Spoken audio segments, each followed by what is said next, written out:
So starting the test drive in this Mustang Dark Horse, this exhaust is just something else. It feels so strong, so aggressive. This car is just so agile, fun to drive. But it's fast, it's freaking fast. And that's one of the things that I love about the new Mustangs. They just, specifically the Dark Horse, it's just nasty. Just the sound you get, the pulls that you can do with this thing, it's just a lot of fun.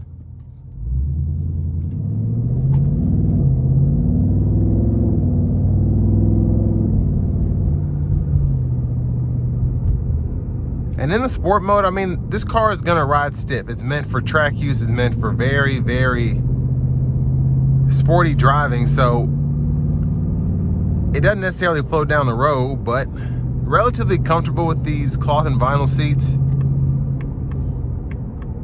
I like that the driver's side is adjustable in terms of the seat bottom. The seat back is not as adjustable because it is manual, but not really a big deal.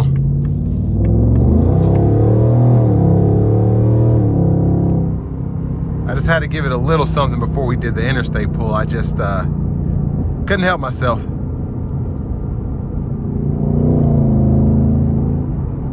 Now the 10-speed is pretty quick to shift. It's pretty quick to catch up on what you're doing. But the manual mode is just, it gives it the more, I guess, swift, more controlled shift points as opposed to relying on the computer. Now this thing did just pop when it was trying to figure out what's going on, so that's pretty nice.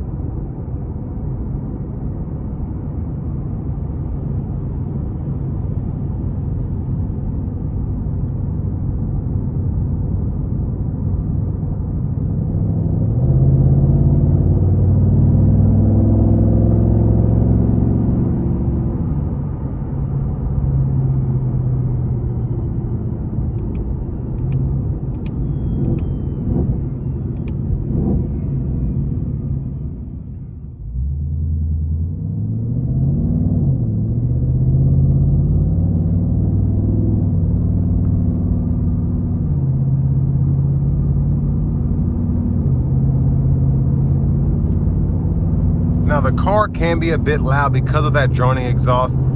It's nothing that really bothers me. I don't feel like it's over aggressive or anything. It's what most Mustang buyers want, but it's so strong, and where the car is so, you know, the radio's not on, there's not a lot going on there. The exhaust is right there. The engine's right in front of you. It's a very visceral driving experience, I think, but in a very good way.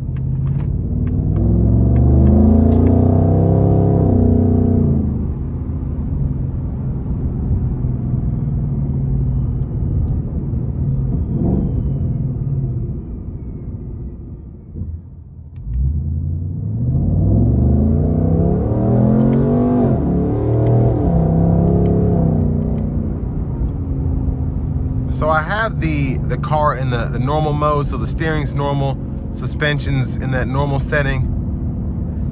I will say it's a bit more comfortable because I know this road like the back of my hand, so even though it's still bouncy, it's not as stiff as that sport mode is in terms of the suspension.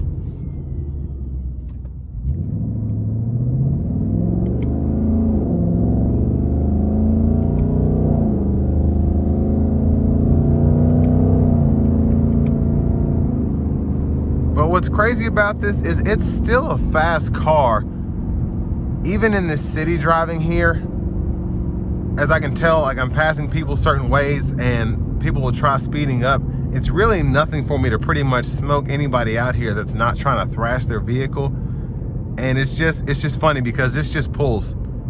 without really trying, without giving it maximum throttle. I don't really have to downshift to pass anybody in this city traffic here. And you might have to downshift once probably to do it on the interstate, but for the most part, I mean, this thing keeps up with just how much power it's putting out, how much air it's sucking in, and with how thirsty it is. You can just, again, give it throttle without having to shift and still get going.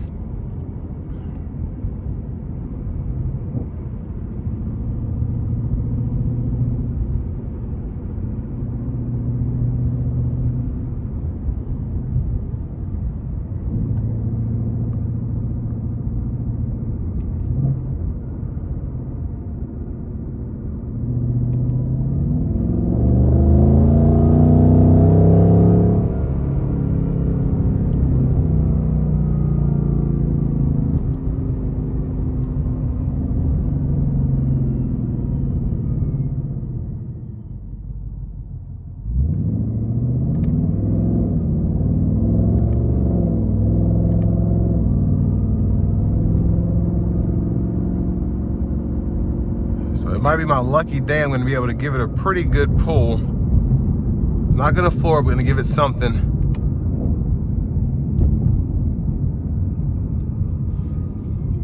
Here we go.